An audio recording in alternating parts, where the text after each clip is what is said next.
The first time I flew in a Piper Cub was in 1941. Well, no, I flew in one. I had a ride out at the county fair, the Chippewa County Fair in Montevideo, when my cousin and I were small enough for both of us to fit in the back seat. That's the first time I rode in a Piper Cub. Uh-huh. And they landed right by the fairground. The guy was giving rides. So that's the first time. We were probably maybe, well, we were pretty small because we could both fit in the back seat. And usually it's only one person back there. Mm-hmm. We could sit abreast back there. That's the first time I rode in a Piper Cub. And then the next time I was in high school, senior in high school, taking flying lessons. That's the next time I rode in a Piper Cub.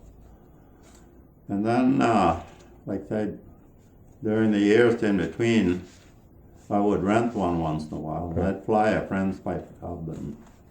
And then the last? The last time I rode in a Piper Cub was in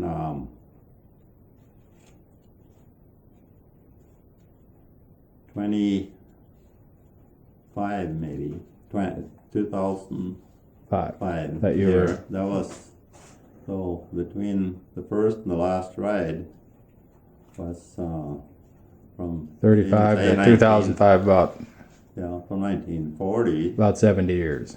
About 70 years. Yeah.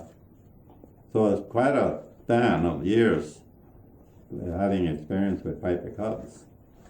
And then I talked to a fellow that flew a twin engine, and he was qualified as a flight engineer on a 747, and he was flying a twin engine Piper, I think it was. And he told me I have every rating in the book, from commercial license to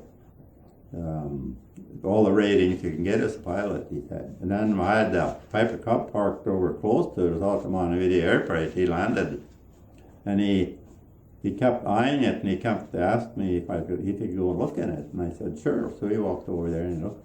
And the first thing he asked me, he said, do you hand prop that thing? I said, yeah. Oh, I said, I wouldn't dare to grab hold of that prop for anything.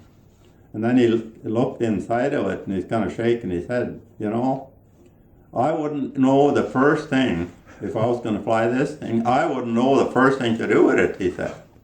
I couldn't fly that. Oh. And then he had all these ratings, but he had never flown that type of an airplane. But he could fly the big twin engine airplanes. But he said, this thing, nope, don't know what to do with it if I got in it. He said, that you learn. And you got any more we didn't cover? Then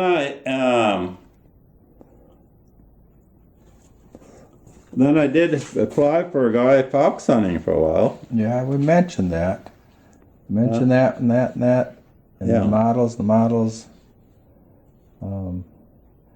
If you could when the fox hunting one, yeah. if you could explain that a little bit more, and because people, as a Piper Cub, that you flip that door down. Yeah, that was like this with the door open on the side. Okay, yeah, we could go like this. Yeah. And they say you put this up, I suppose. Yeah. And you're flying in probably wintertime, right? Yeah. So it would be wide open on one side. I could hold that up. You don't want to hold it up. That's all right. And so we want to talk about fox hunting, then we better get going. Oh yeah, I suppose it's getting close to that time, isn't it? 5 minutes. What is it? Yeah, it's time. It's 20 after 5 already. We better get going. Okay.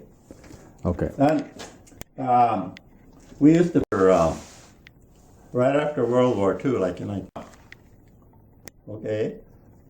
Then right after the war, we there was so many fox around, and they started hunting fox from the airplanes, which was not a very nice way of hunting.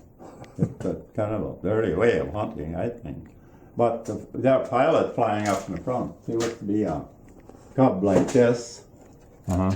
And then you could open the doors on the Cub. You drop the side. Uh-huh. You could open the whole side just for getting in.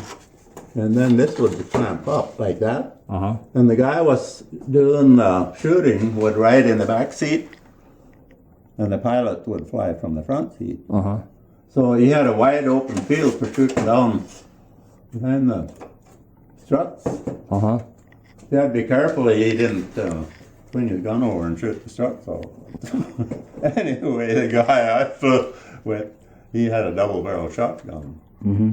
And so that was one thing that was done. Then, not long later, they outlawed that. You couldn't hunt from the airplane. Well, what happened when you got one?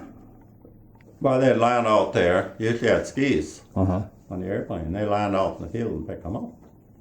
And then the guy But, the guy give you something for No, flying? he never gave me something for flying. I just flew for the fun of it. Because anytime I had a chance to fly an airplane Uh-huh. for somebody, that So you didn't. I'd get flying time in different airplanes that way. And Uh-huh.